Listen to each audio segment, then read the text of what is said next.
Hi everyone, welcome back to Shadow House The Gathering. Today I'm going to be reading chapters 5 and 6. I have to say that the book is not what I thought it was going to be. I thought it was just going to be about Poppy going to her great Aunt Delphinia's house and being haunted there by this girl, but now we see that Aunt Delphinia is actually sending letters to multiple children using different names to kind of entice them to come over. So that was pretty interesting and not something I was expecting. So here we go, chapter 5. Poppy had been hiking up the hill from the Greencliff train station for nearly 15 minutes when she realized that someone was following her. Though leafy branches swayed and creaked high over her head, and endless birdsong chimed from every direction, Poppy heard the sound of footsteps crunching gravel in the distance. She stopped and turned around. Behind her was a clear view of the path she'd walked minutes earlier, the curving country road, the towering greenery, and way in the distance the glistening waters that transformed the Hudson River into a wide, jewel-encrusted ribbon.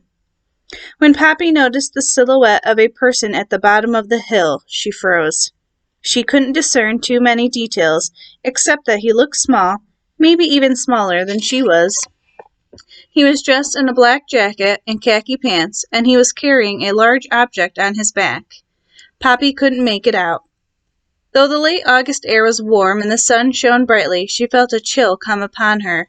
She hitched her ratty pink messenger bag higher on her shoulder and continued walking up the hill, faster now, even though she wasn't sure she was even heading in the right direction. In her bag she carried her few possessions, a toothbrush, a face towel, a few pairs of socks and underwear, and her hollowed-out paperback copy of The Lion, the Witch, and the Wardrobe, which was filled with several small trinkets that the girl had left under her pillow. As heartbreaking as it had been, she'd had to leave her collection of books behind at Thursday's Hope. In the letter, Great Aunt Delphinia had promised that once Poppy made it to Larkspur, she'd have everything in the world she'd ever want or need. New home, new school, new family. Before Poppy had managed to scrounge up the train fare to make the journey to Greencliff, she wondered if this would include some friends, too. On the morning after she'd found the envelope in the filing cabinet, as Poppy brushed the tangles from her hair, the girl finally appeared in the mirror again. But she no longer looked like the girl who Poppy had grown up with. Her face was a strange blur, as if she were rapidly, unconsciously shaking her skull in all directions. Poppy felt as if she could hear the girl screaming, after all this time, finally trying to speak. It was a message, Poppy understood, but what did it mean? Before she had a chance to think, the mirror had turned black, as if the room on the other side, the reflected one in which the girl was standing, had filled with thick, churning smoke. Poppy gasped. A moment later, the mirror had cleared.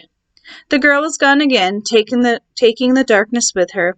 Whenever the girl had appeared since then, her face remained obscured by that disturbing and violent shaking. It was such a disconcerting sight that Poppy wanted to avoid mirrors altogether. When she heard footsteps coming up quickly on the road behind her, Poppy's instinct told her to run. But as soon as she took the first step, she stumbled on her shoelace and began to fall. She rolled onto the asphalt, twisting into a tumble, and then spun around to face the person who'd been chasing her, hands raised in protection. To her surprise, no one was there. The trees swayed above her, light from the sky winking from between wide green leaves. Far away around a bend in the road, she thought she could make out the sound of her fellow walker dragging his heels. So who had she just heard? Had the person dashed away into the woods? Maybe he was watching from somewhere off the road, between the trees. Crazy Poppy, she heard in her head, the voices of the girls from Thursday's Hope taunting her still. Crazy Poppy, crazy Poppy. To gain her bearings, she stood and took in her surroundings. In the dense brush a few feet away, a tall stone wall was camouflaged by twisted red vines and thin saplings running alongside the road shoulder. Was this the boundary of Great Aunt Delphinia's estate? A dozen yards ahead, Poppy saw a wide gravel path branching off the main road into the woods. Where the path intersected the wall, a space in the stonework opened up like a missing tooth in a wide, dead grin. 2 pillars climbed up from the forest floor to form an entryway. An ornamental iron railing connected the 2 pillars, its rusted curlicues broken and twisted as if someone with abnormal strength had wrenched it apart. Below, where one would expect to find a pair of decorative gates, the space was empty, the woods beyond forming a tunnel that darkened as it went deeper. The sight made her mouth dry. Poppy stepped forward, then stopped at the edge of the driveway. That was when she noticed words engraved on stones in the center of each pillar, Larkspur. This was the place, her new home. With tall grass and weeds growing in sporadic patches at her feet, the driveway looked like it hadn't been crossed in decades. Confusion rattled her brain. Crazy Poppy. Poppy squeezed her eyes shut. Stop it. Maybe there was another gate farther up the road, one that Great Aunt Delphinia used more frequently. These thoughts flew away when Poppy noticed something else carved into the pillars, directly beneath the name of the estate. A familiar symbol, a picture that Poppy could have drawn from memory, the outline of a bird. The image was the same as the twisted wire sculpture that the girl had removed from the pocket of her pinafore all those years ago, the first present that Poppy had found under her pillow the next morning. Something crunched the gravel directly behind her. Wide-eyed, Poppy stiffened. She glanced over her shoulder to find the road deserted. Footsteps moved all around her. Hello? She whispered. There was no one there. No one that Poppy could see. Poppy knew of another way, one that she was terrified to try, but she had to find out. Trembling, she removed her clamshell compact from her satchel and flipped it open. As she brought up the mirror to eye level, she was certain of who would be there. But this time, when she peered into the glass, she jolted. In the mirror, the girl was standing several steps behind her. Now, however, the girl's whole body was shaking. She jerked with lightning-quick spasms, flickering like an image in a sped-up film. Before Poppy could respond, the girl bolted forward. Coldness encircled her as the girl's arms twisted around Poppy's torso and squeezed. Poppy felt herself yanked backward into the road, away from Larkspur Gate. As she collapsed to the ground, she released a scream of such terror it sent all the songbirds careening nervously from the safety of the high branches, screeching like echoes of her own voice up into the air. They dissipated as Poppy lost her breath, and the sky beyond turned dark. Pretty creepy. Chapter 6. A shriek rang out from around the bend in the road ahead, and Marcus Geller nearly dropped his cello. Seconds later, the sound came to an abrupt end, and he grew even more nervous. Could the cry have come from the girl he'd seen leaving the train station before him? Was she hurt? Marcus laid his things on the side of the road and took off in a sprint. As he rounded the bend, Marcus saw the girl from the train station lying in the middle of the road, not moving. "Hey!" he yelled as he ran the last couple of dozen yards. "Are you okay?" Kneeling beside her, he realized that he had no idea what to do. She was on her back, her arms splayed out, her knees bent, her head turned away from him. "Please be alive," he whispered, holding his hand in front of her nose. Warm breath tickled his skin, and he released a sigh. He knew he had to get her out of the road. At any moment, a car could come speeding around the corner. He took her hand, figured it might at least get her attention. The girl's eyelids fluttered and then opened. When she saw him leaning over her, a look of confusion quickly transformed into terror. Eyes like mirrors, she opened her mouth and screamed again, and she and Marcus scrambled away from each other, crouching in the road as if about to spar. After a moment, Marcus remembered that he'd been the one who'd approached her. He took a slow breath and then held out his hands to show he meant no harm. "It's okay," he said. "I was trying to help." As he rose to his feet, the girl reached for the pink bag that was lying on the nearby shoulder of the road and pulled it close to her, as if he might try to steal it. Then she did the same thing to a small black makeup compact, clutching it in one fist. A second later, she whipped her arm back and then threw the compact across the road as hard as she could. It skipped like a stone upon water before disappearing into the dense scrub. With a sigh of relief, she wiped her nose with the back of her wrist, glanced up at Marcus, and shook her head. Marcus felt like he'd just met a girl who'd been raised by wolves. "I'm Marcus," he said purposefully, as if she might not understand him. "I was down the street when I heard you scream. You were just lying here." The girl blinked and then glanced around. She looked like she expected to see someone else there with them, maybe hiding in the brush. "I'm sorry," he went on when he realized she didn't plan on answering him. I didn't mean to scare you." "You're not the one who scared me," said the girl, continuing to examine the trees. Marcus's skin tingled. His mother had told him he might meet different sorts of people at Larkspur, but this girl was just plain weird. Then again, many musical prodigies were, so he knew he shouldn't be surprised. He wanted to ask her, "If I'm not the one who scared you, then who is?"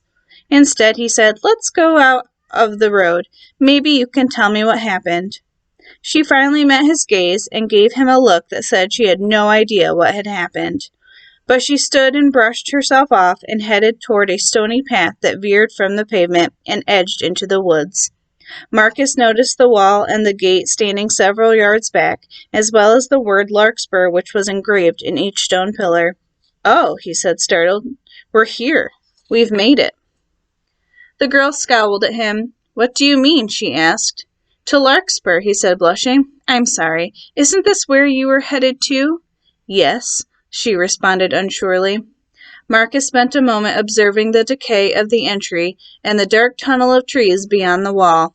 A soft and melancholy piano melody drifted to him on the wind from somewhere close by.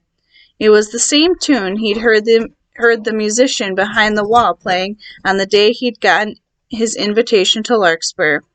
The girl didn't notice the music, but then he didn't imagine that she would. No one ever did. "This isn't really what I expected," he said. "What about you?" "What do you mean?" "Is it what you expected?" The girl looked confused. I don't know," she stammered. "What's your name again?" "Marcus Geller," he said slowly. She must have hit her head when she'd fallen. Hard. "And why did you come to Larkspur House?" "Well, I was invited. Weren't you?" She didn't answer. His nerves kept him talking. "I'm cello mostly, but I like to experiment with other instruments too. Piano, flute, harmonica. Harmonica is so much fun." He reached into his back pocket and pulled out the small steel instrument he'd stowed there before leaving Ohio. He held it to his lips and then performed a brief jazzy riff. "What do you play?" he asked. "Play?" "Yeah. What instrument?" "I don't play an instrument." "A singer, then. Sweet. You look like you have a nice voice." The girl's cheeks turned the same pink shade as her bag. "I do?" Her voice was suddenly very soft. "Totally. I can tell these things. Listen, I dropped all my stuff when I heard, well, never mind. Would you mind waiting for me? When I get back, we can walk to the house together. And then you can tell me what you are doing lying in the road. It's got to be just up that path, don't you think?" The girl glanced over her shoulder and into the woods. Then, with her lips pressed together, she turned back and nodded. "You going to be all right alone?" Marcus asked. She straightened her shoulders and tucked her hair behind her ears. He interpreted that as a yes. After he'd taken several steps down the road toward his bags, he heard a muffled voice come from behind him. Glancing back, he saw the girl watching him. She'd said something that he'd missed. "Poppy," the girl repeated. "My name is Poppy Caldwell." The piano melody echoed out again, but it had changed, becoming more upbeat. Not quite happy, but certainly not as sad. He instantly thought of it as Larkspur's theme, a song that belonged to this place. When he and Poppy reached the house, he'd have to find a piano and play it so she could hear it too. "Nice to meet you, Poppy Caldwell," Marcus said with a smile. "And thanks," she managed, "for helping me get up." He gave her a quick salute and surprised a laugh from her. Okay, so maybe she wasn't completely weird after all. Marcus had never been away from home for more than a weekend, and here he was by himself in upstate New York, getting ready to spend the year on a full scholarship at the prestigious Larkspur Academy for the Performing Arts.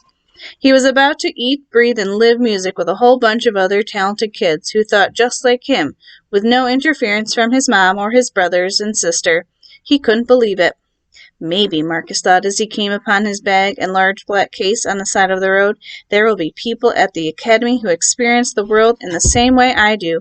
Maybe I'll meet others who geek out about Chet Baker, Dave Brubeck, and Nina Simone as much as me. He found Poppy standing right where he'd left her, at the gravel path that led to the shadowy gap in the stone wall. She looked worried. Ready? He asked. Poppy nodded. Together they stepped forward. So, Marcus ventured, do you want to tell me what happened? Poppy bit her lip for a few seconds. Then she said, could you tell me more about your invitation to Larkspur? I'm pretty sure it's the same one you got. That's the thing, she said as they crossed under the twisted iron railing and past the pillars into the shadowy tunnel of trees. I'm pretty sure it's not. So that concludes chapter 6. Please check in tomorrow for more to this creepy story. Have a good day.